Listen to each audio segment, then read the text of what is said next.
One important lesson I've learned is that yes, you should be like married and like dogmatic about the vision, but you should be extremely flexible to how you achieve that vision. Welcome to Spotlight On, a podcast about how companies are built from the people doing the building, one messy, exhilarating decision at a time. Welcome to Spotlight On. I'm Luca, I'm your host for today. It's great to have Eoin Hinchy, the CEO and founder of Tynes. Eoin, let's start with the basics. So, for the people that might not know you or what Tynes is all about, tell me more. Thank you for having me. Honestly, it's a real pleasure to be here. So I'm the founder and CEO of Tynes, and we're an automation platform for mission critical teams. So think for cybersecurity, automating things like phishing response, security alerts, compliance violations. For IT teams, things like employee onboarding and offboarding. For product teams, things like infrastructure management, those types of use cases. Company is about 7 years old now. I have to say that part really fast because it freaks me out a little bit. Company's about 7 years old. I founded it in 2018. Previous to that, I spent about 15 years as a security practitioner. Yeah, I know that very well. So you spent 15 years as a security expert across a few incredible technology companies such as DocuSign and eBay. What did you learn throughout that journey that ended up giving you more insights? Yeah. Ended up really building Tynes together with TK. Yeah, you know, I never had any ambitions or grand plans to be a founder or an entrepreneur. I loved technical work. So my engineering degrees are in like computer engineering and electrical engineering. So that was the world that I loved to inhabit. And I got a job out of college helping to build and run eBay's incident response team. So receiving all the telemetry from our various security systems, figuring out and understanding which alerts needed to be investigated in what way, and then responding in the event of like a real threat. And that was an amazing job, and I loved it, and I got to work with some of the most cutting edge technologies. So I always had this real passion for exploring new technologies and trying to apply it in ways to solve these novel problems that we were dealing with, especially in these kind of like cutting edge technology companies that were dealing with very sophisticated attacks. We needed to have these like very complex and accurate and modern tools. In about 2017, I was running cybersecurity at DocuSign and was responsible for everything that wasn't strictly compliance related. So, you know, our SOC, security engineering teams, threat hunting, threat management, all those teams kind of roll up to me. And my team were amazing practitioners, all knew their jobs inside out, could respond to any type of incident, but they were security practitioners, not software engineers.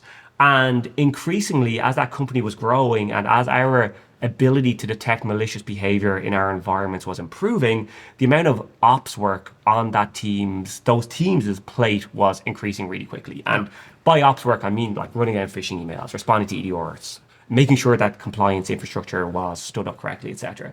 And they were just completely overwhelmed with all these different alerts, all these different systems.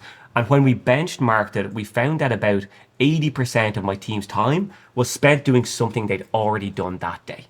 And as a people manager, that's really, really heartbreaking because we spend 6 to 9 months finding these people, getting them really excited, convincing them to join the company.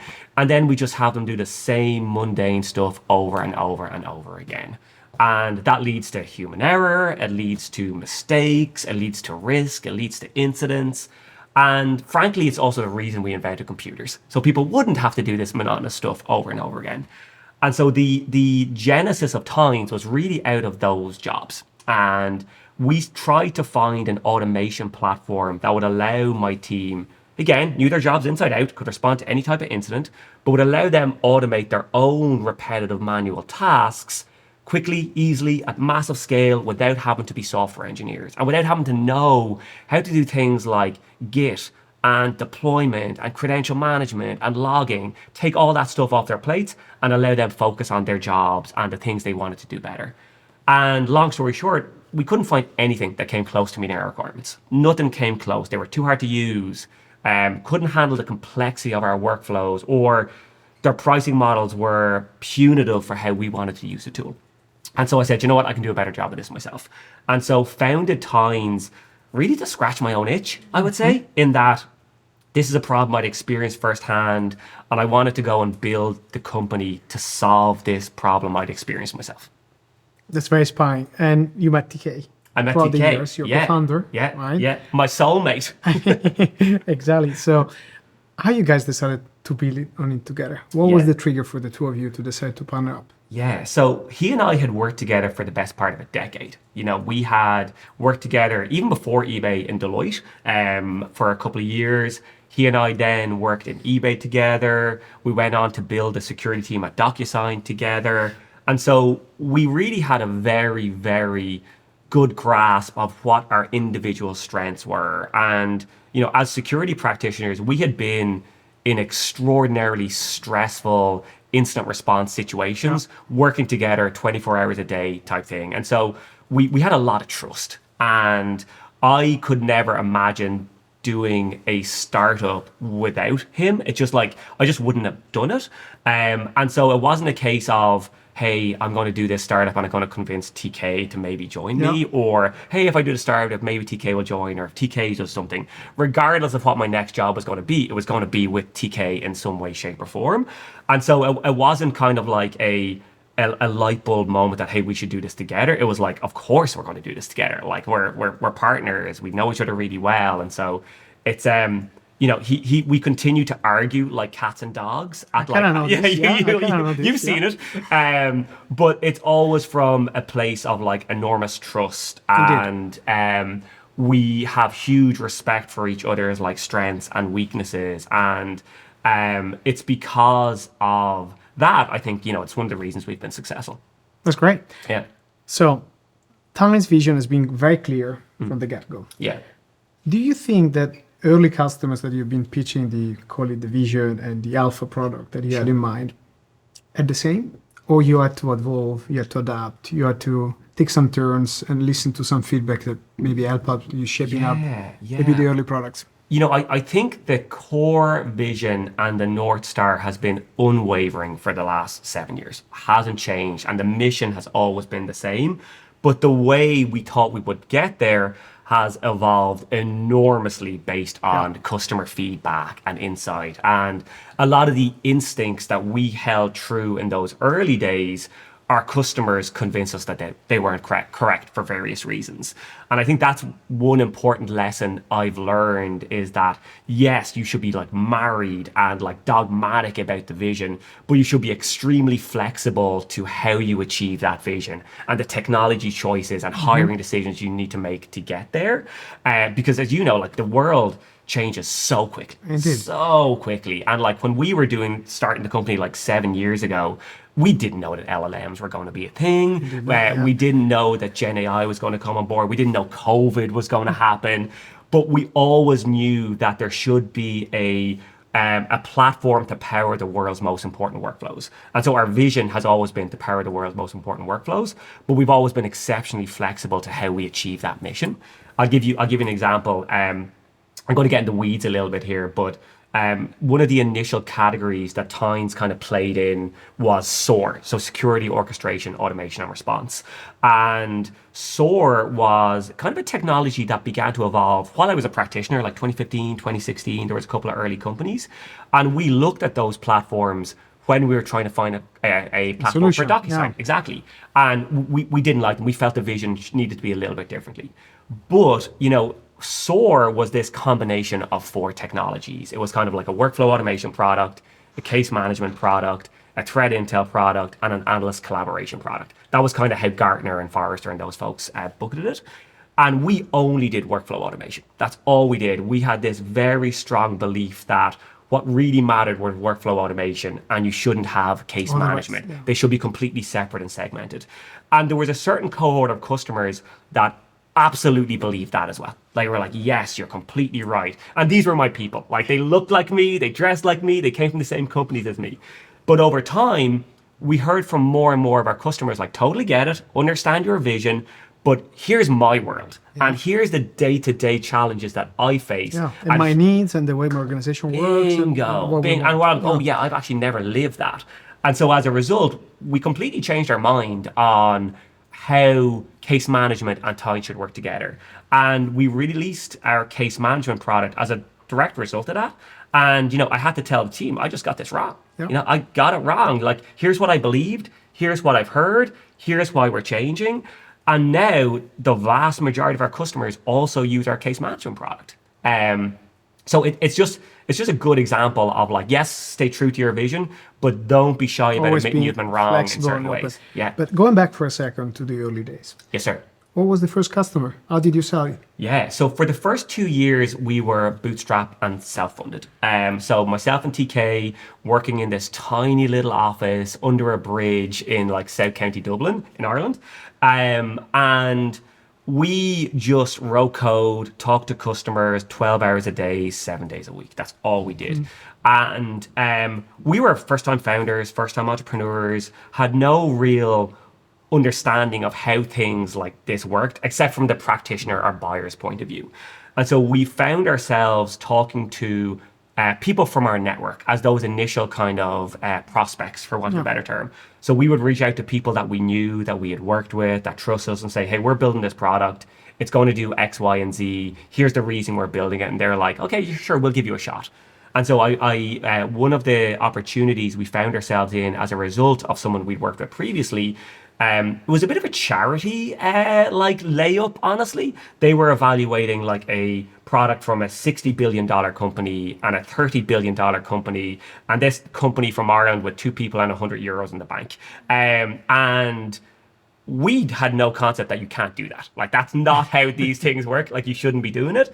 But, you know, we did a bake-off against these 3 products. And what was kind of cool about it was the company we were working with, they were a Fortune 5 pharmaceutical. They're still a company customer today.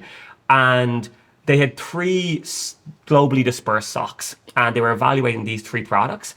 And each product was assigned to an individual SOC. So, you know, one SOC got Tynes, another SOC location got product A, another one got product B. And the challenge was everyone got the same automation use cases. And it was a very fair fight in that sense. And we absolutely destroyed everybody else, right? Those other companies didn't even get a single use case stood up. And of the 3 use cases we've been tasked, we did all 3 in 2 weeks and an extra one on top of that. And you know, that's when we started to realize, like, yeah, okay, this is going to be something that we're building that's actually going to make sense, that's solving a real problem. And I think it really drove home to us the fact that how big these problems were, that a company of the size we were talking about was willing to take a risk on a 2-person company with no financial backing whatsoever to Find a solution, to solve what these the problems. pain points. Exactly. So pain points were pretty high. Yep. You know the space very well. You have a good network, but you were only you and TK. Yes, sir. Who was the first hire? How did you think back then Yeah. about hiring the first few people? So we did our Series A with Accel and Blossom Capital and Index in late 2019, I think it was. So kind of like just 2 years after we'd been founded. And we then started to like grow the team and so on. And, you know, we were security practitioners and so on, but we always felt really strongly that we needed to have the best product and the best customer experience. And if we had those 2 things, the rest would kind of take care of itself. And so we very much focused on that. So our first couple of hires were rather unusually a designer, a guy called Johnny, who still leads our design teams today, because we felt an important differentiator was going to be the look and feel of the product and how user-centric it was going to be. We hired a guy called Martin, who was a customer success engineer who knew automation and security absolutely inside out. And then we hired a woman called Anne-Marie, who like was our first kind of salesperson. And we'd worked with all these people previously. And so we had like a really strong relationship. We knew each other really well. And, you know, they were excited to come and join this startup and work together. And so we were 5 people in March 2020. We were really, really excited. And then this weird thing called COVID began to happen. And the funny thing is we had just moved into an office. So March 2020, we had signed a 3-year lease on this like 20-person office. And we always knew it was going to be too small. Like, we were going to outgrow this thing after like a year. But we just felt so strongly that it was important to have these people kind of co-located, the first 10, 20 people co-located. But we never even got to use the freaking thing. Like, we closed the door and we all had to go home and then so on. But yeah, those are the first folks. Feels like ages ago. Yeah. But those days brought to you a lot of excitement, of course, an early team, Yep. but I'm sure also some mistakes. Oh yeah. Some mistakes that you like to share, especially with founders or fellow entrepreneurs that are Yeah. something you think strongly about even today. Yeah. I think a couple of things that we did wrong were like, because we were like so inexperienced in this space, we would try to apply playbooks, for want of a better term, like in a very like prescriptive way. So like, hey, here's how you do B2B SaaS sales. Step one, and we'd be like, okay, step one. It's like almost following like a cooking recipe or something like that. And even though instinctively some of these things didn't feel right for us, we were kind of like, oh, well, this must be how it's done. This must be how it's done because this is what the book says to do, even though we didn't kind of necessarily instinctively agree. And that kind of led to like us making some mistakes around like the way we'd do demand generation and lead gen and the type of people we would hire and so on. And I think the lesson out of that was like, yes, follow the playbooks. Yes, understand what's worked for other companies, but also combine that with your instincts. Because again, you know your company best. You know the product. You know the buyers. You've lived these pains. So don't do stuff that the playbook says that contradicts your instincts and gut. And I think great investors will help you with that, right? They'll kind of recognize, hey, look, here's a playbook that I've seen work really, really well, but you guys, like, you should do something a little bit different here because you guys know the space and like trust your gut in these areas as well. I could literally sit here like talking all day about like the mistakes that we made as well. I think the other thing that we did was not investing early enough in the story. And this is advice that I give founders all the time is like, you know, you're in a demo and you're talking to a prospect and you're really proud of the technology that you've built. Like it's really good and you're really proud of the product. And as a result, when you're talking to a CISO or like a buyer or a CIO or something like that, you go straight into the weeds. And it's like, oh man, check out this widget that this feature has. And like, check out this amazing cool thing, rather than like talking about the story and like why you founded the company and like your vision and so on. And there's a time and place for like talking about the widgets and so on, but you really need to have your narrative, your story down pat first. And I wish we'd spent more time perfecting that. Perfecting that early on. Makes sense. Then we often say at Accel, the great companies can be built anywhere. Sure. You alluded to it earlier. You built in Dublin, your own country, Ireland. Looking back, given that early on you had a lot of customers who were not exactly based in Dublin, but were global, and many of them in the US, in fact. How would you say was kind of a bit of an exploration mode for you, starting your company from Dublin, selling to the world, and alluded to COVID, but beyond COVID, even today, you have a global organization. Sure. How is it? What's the advantages? What are disadvantages? Yeah, you know, some learnings that you like to share. I love the question because there's this whole narrative between like European startups and US startups and so on, and it has never entered our mind that should be like a consideration. Like, you know, myself and Thomas both lived and worked in the Bay Area for like a number of years. And I think as like a European person of my generation, you grow up with companies like eBay and Yahoo and Google, and they have this like mystique about them that like there's this utopia where like technology is built and that's only where technology is built.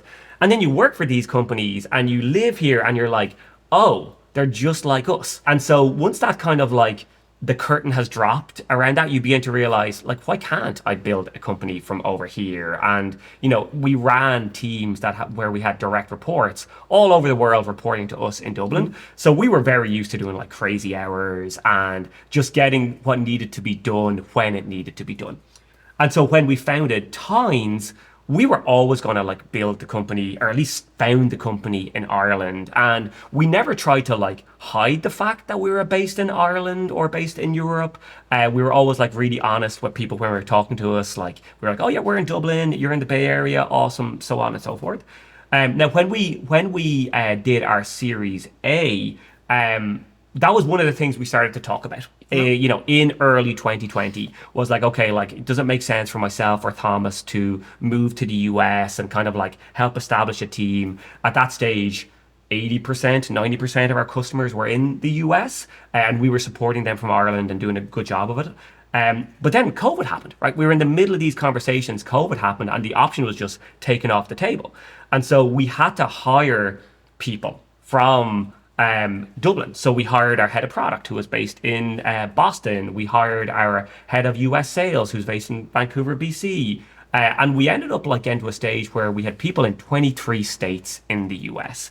And so by the time the option began to rear its head again, where TK and I could, physically move to the US again, it was no longer necessary because we had all these very strong, established operators on the ground. Now, don't get me wrong, we still spend a bunch of time out here. We're recording this in San Francisco. I know that. We're here at least once a quarter. And so I think it's really important to do everything from a customer first point of view and be as close to your customers as you possibly can be. But now everybody is everywhere. Like our customers, even though their office is in San Francisco, the person who's using the product is in Florida, right? And so there's limited value even being in one particular place, as long as you're willing to like travel and meet them and so on and make time. And I think the access to talent is now a very different prospect, right? Like 20 years ago, like even when Stripe was started and John and Patrick from Dublin, they had to kind of move to the Bay Area because the people that they needed, the engineers and so on, had to be based like in the Bay Area. That's where that talent was. Yeah. A decade later, those folks are now all over the world. They're in Ireland. We've got engineering hubs for all like the top 19 tech companies on the planet. So people that have seen web scale and have worked with cutting edge technologies live in South County Dublin. And they live on the west coast of Ireland and all around the world. And for a lot of those people, they don't want to have to like travel or go to an office or whatever. So I think it's worth asking yourself, and this goes in general as a founder, it's worth asking yourself, what's the problem you're trying to solve, right? Like, what's the problem I'm trying to solve by being based in San Francisco? Or what's the problem I'm trying to solve by being based in New York or Boston? And if the problem you're trying to solve truly means that you need to be in this location, then you have to go there. Yeah. For us, the problem that we were trying to solve, it didn't matter where we were as long as we were willing to like get on a plane and spend time with our customers.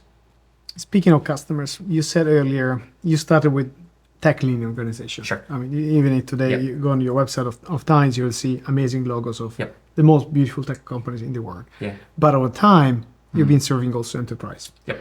What does it mean for product? Because you had to add some functionalities, as you alluded to before, but what else you had to do? Because you had to strike some trade-offs, effectively, right? You wanted to play the beautiful technical excellence of the product, but also the usability and some other credentials that you needed to add. Tell us more. So you're absolutely right. Our ICP, our ideal customer profile in those early days was like a cloud native software companies, high growth, etc. And that's the world we came from and so on. People dressed like you. People dressed like me, exactly right. And over time, what would happen was our champion or main user from one of these high growth companies would move to a very different industry. So they'd move to like banking, finance, they'd move to manufacturing, they'd move to chemicals, whatever. And they'd be like, hey, I want to bring Tynes into these companies. And so we'd be having a conversation with a company that makes something that rusts, as our CRO would say. And they would have very different requirements, like around governance, hosting capabilities, etc. One of the rules that we like, it's not necessarily a rule, but one of our kind of like modes of operation is we almost always build things that the customer asks us to build. And this is kind of like contradictory to a lot of advice you will hear, right? As a startup founder, often you're told like, hey, don't go too big too soon because you'll be building these like weird features for like company and they're the only people that will use it. I think that advice is trash, honestly. I think if a customer wants you to build something and they're willing to pay for it, build it, right? If you've got a good enough engineering team and good enough product instincts, you will be able to build that feature in such a way that it's not just applicable to them, it's also applicable to 200 other companies that look and feel just like them. And so we were never shy about a large enterprise or somebody outside our traditional ICP asking us for something and us building it as quickly and fast and efficiently as we possibly could. And that's really paid off. Like we have all these kind of like weird features that we would never thought would make sense for other companies. But you find out that like, oh, well, this actually particular company, they also need it, and they also need it, and they also need it. And so I think when I hear founders say like, you know, we don't want to work with this company because their requirements are going to like be very custom and specific, I'm like, have they got money? Are they going to pay for the product? Like, build it. Like, that's what you do. Like, if you're not going to build the product that your customer wants, what are you doing? Customer. You have a very wide variety. You said it also. Enterprise, tech leaning, startups. Yeah. All of them are automating tasks together with you. You now pass 1 billion automation tasks performed per week. Correct. Right? Which is amazing. Can you tell us more about some examples? Because you started, of course, deep in security, and then you moved pretty quickly into IT ops, and now even in broad areas. Some use case that you love, something that is a bit out of the comfort zone for security professionals. Yeah, so we have this saying internally, which is we've always been very opinionated about being unopinionated about how people use the product. So we don't tell them this is how you should use our product. We kind of give them this blank slate and a ton of examples for them to get started. And as a result, we tend to see this massive long tail of use cases. Now, there are a handful of ones that are extremely common that we see our customers like to start with. Could be phishing automation. It could be something along the lines of response to CrowdStrike alerts or remediation of Wiz alerts, those types of use cases. My favorite type of use case is what we call distributed decision making. And this is the concept where if you're a mission critical team, security, IT, infrastructure, you'll often have to respond to an event of some description. A server is on fire, the CEO's laptop has malware, you need to do something. But often in those situations, there'll be a piece of tacit knowledge required that you don't have access to in some system or data. And some end user elsewhere in the company will have that knowledge. So for example, let's say you sign on to the Accel VPN from Shanghai, right? That an alert is sent somewhere and the security team needs to know, was that you? Yeah. Right, hey, did you do that? And traditionally what will happen in those cases is they'll send you an email. It's like, hey, Luca, we've noticed something weird here. Could you confirm this was you? Just reply yes or no. And then, you're asleep, you don't get it, whatever. They have to do a follow-up. They have to send another one. Maybe you overlooked it. They have to find out who your manager, reach out to the manager. And it's such a waste of time, everybody's time. And I had to do this myself for years, these types of interactions. And so with Tines, we have this capability to collect those types of responses in an automated way. So instead of the email or the notification landing on an analyst's plate, it goes to Tines. Tines does all the heavy lifting of finding out who you are, what your email address is, what your Slack ID is, collects enough context to be able to draft a beautiful, lightweight message to you saying, Luca, letting you know we've detected this. Here's the time it happened at. Here's the location. Here was the device. Press yes or no. And if it was you, cool. I'm going to go and send a second factor to make sure it was definitely you and that your account hasn't been compromised.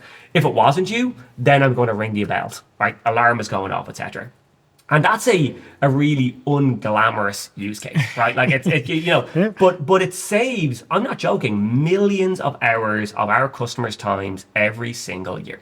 And I think that is the beauty of automation, is that there's so many of those use cases. There's so much human mind power and ingenuity being wasted on this muck work, as we call it.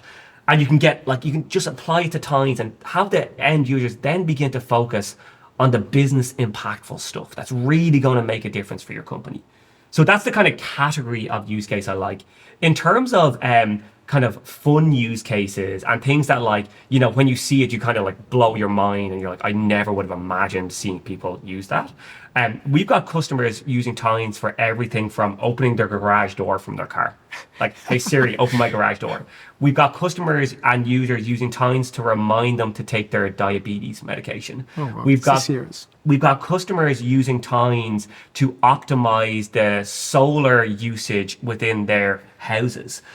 We've got customers using Tines to onboard and offboard employees. And it's the flexibility of the platform that really gives it its power. We're never going to go to you and say, here's how you should use Times. No. We're like, you know your problems way better than we do. Here's the tools that are going to allow you to solve those problems in a quick, easy, joyful kind of way. Great. We haven't talked yet about AI. So you've been doing... What's that? AI? I've Never heard of it. Never heard. But workflow automation, positioning yourself, entrenching processes that, can take the customers direction they want, but at the end of the day, you're sitting in some core processes around enterprise and startups. How have you been embedding AI in your product? And where do you see the broader opportunity for Times? Yeah, I love this question because it comes back to something we spoke about a second ago, which is like, be dogmatic about the mission, but be flexible to the technology and open to how you achieve that mission. So when LLMs and Gen AI kind of began to enter the public consciousness 2-ish years ago, a little over 2 years ago now, we were inherently very skeptical. I remember that. Yeah. We had seen lots of promise around AI going back a decade, only for it to be like complete fabrication and didn't actually solve any problems. But as we began to play around with like ChatGPT and so on, we pretty quickly realized this is different and this is going to be changing how everybody works. But again, we don't ship product for the sake of it. We don't bolt technologies on to check a marketing checkbox. We want to really understand what is the problem we're trying to solve for our customers using this technology.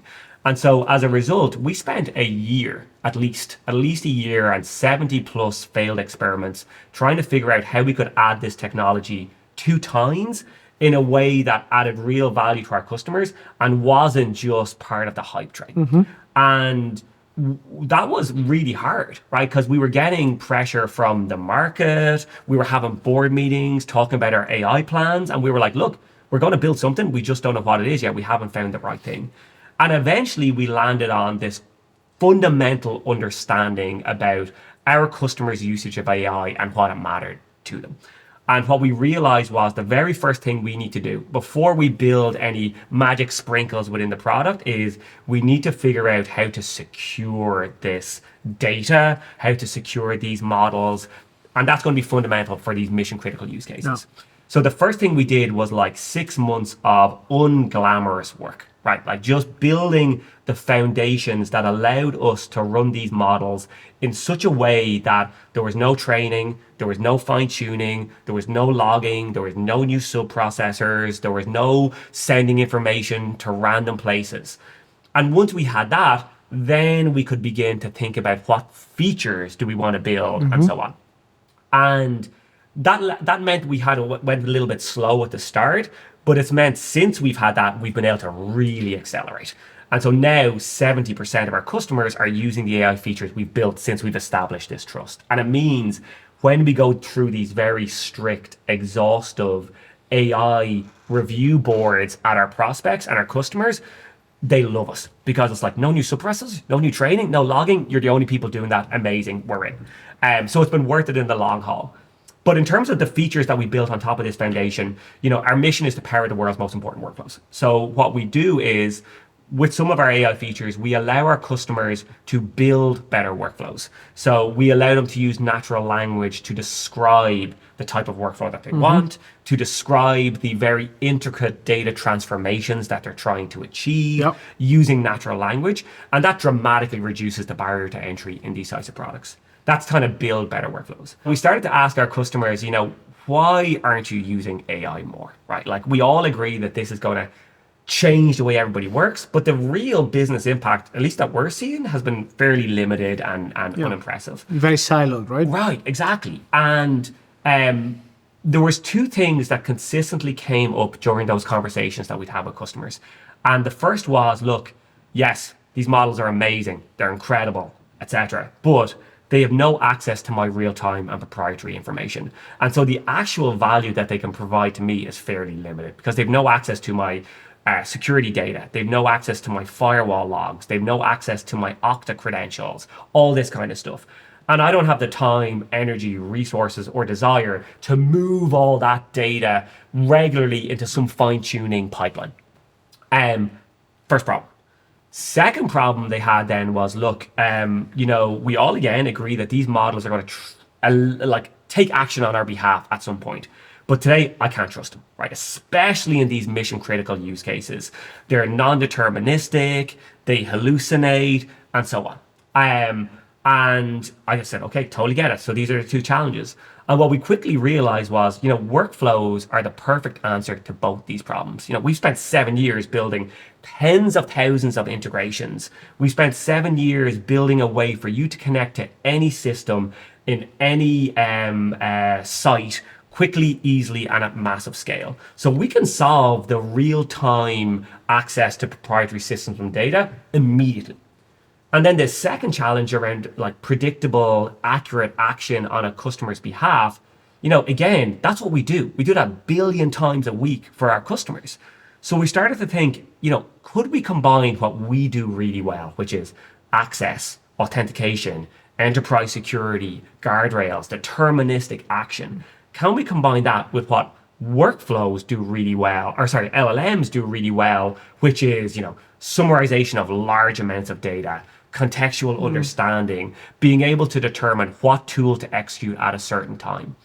And so we released a capability within Tines, which is now seeing our customers use Tines workflows as the glue between these LLMs and their disparate systems and data.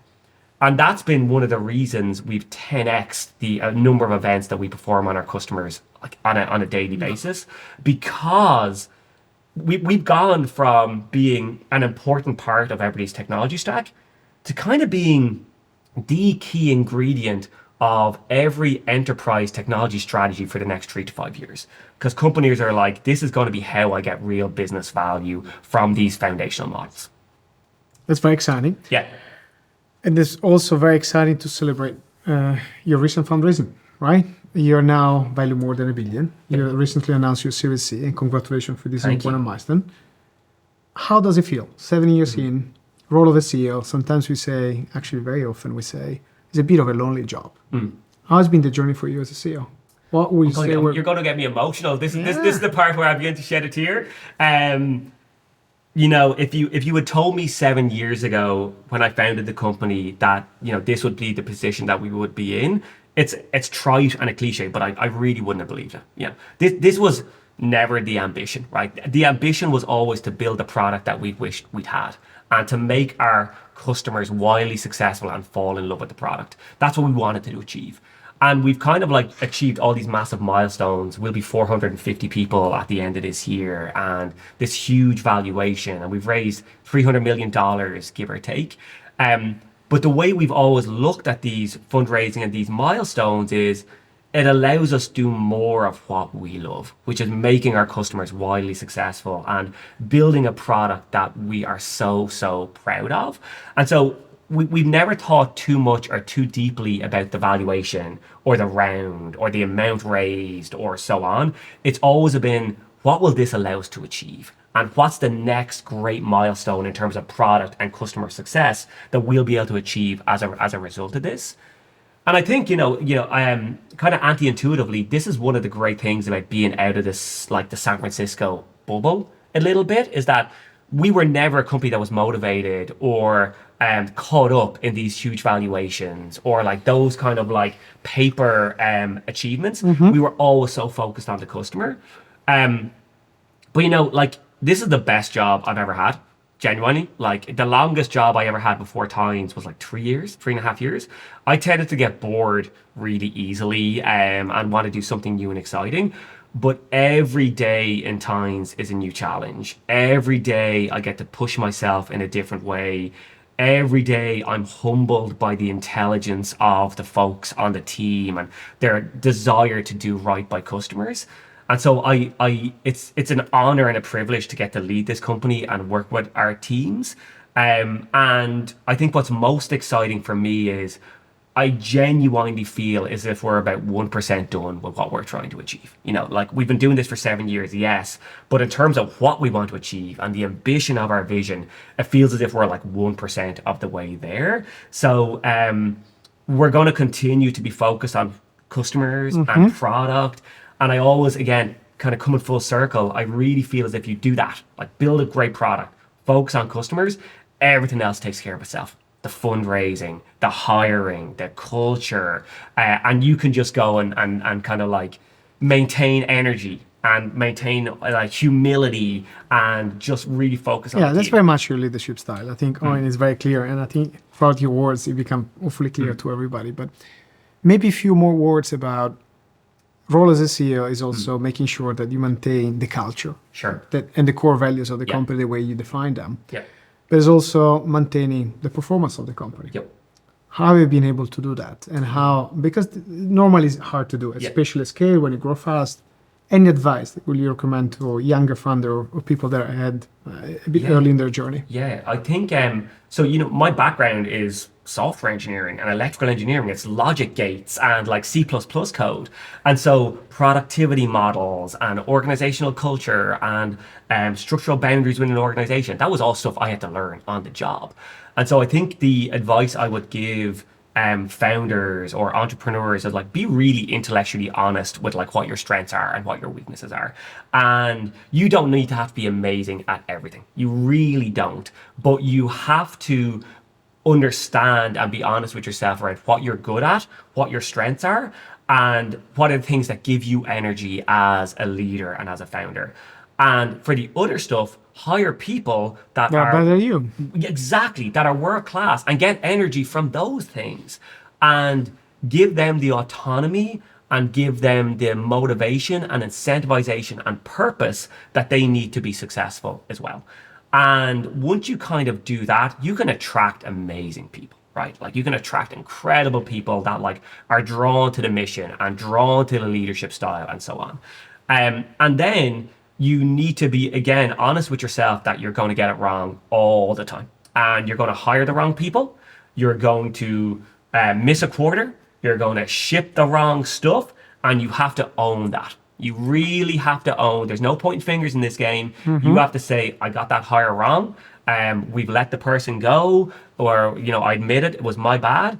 We missed a quarter. Those deals didn't come true. The marketing strategy wasn't right. I am responsible for that. And once you do that and you lead from the front in that way, it trickles down across the organization. And you can do all the kind of like motivational posters in the office that you want, right? What matters is that you embody the kind of behaviors you want to see within the organization. Final questions. So what's next for Tides? You said so many good things about product, how much AI is giving you a chance to accelerate how companies are going to become able to be more productive. Yep. What excites you the most? Oh, wow. I love that question. So what excites me the most is beginning to realize the vision we had 7 years ago. So our vision was always this enterprise-wide automation platform. We've been outrageously successful in security. We've had natural expansion into IT. Now we're beginning to put the chess pieces where they need to be in order to start delivering on that strategy. And so the big bets that we made 7 years ago are beginning to come true now. And watching that unfold, watching the pieces that you moved 7 years ago begin to kind of stand up and bloom is extraordinarily exciting. Eoin, thank you very much. That has been an amazing chat. Anytime. I can't believe how fast this time went. If folks want to learn more about Tides.com, if you want to reach out to me, I'm on LinkedIn and all the social media platforms. Always happy to provide advice to founders, to entrepreneurs, to That's very CEOs. kind of you. Yeah. Always available. And by the way, if they want to buy the product too. Yeah.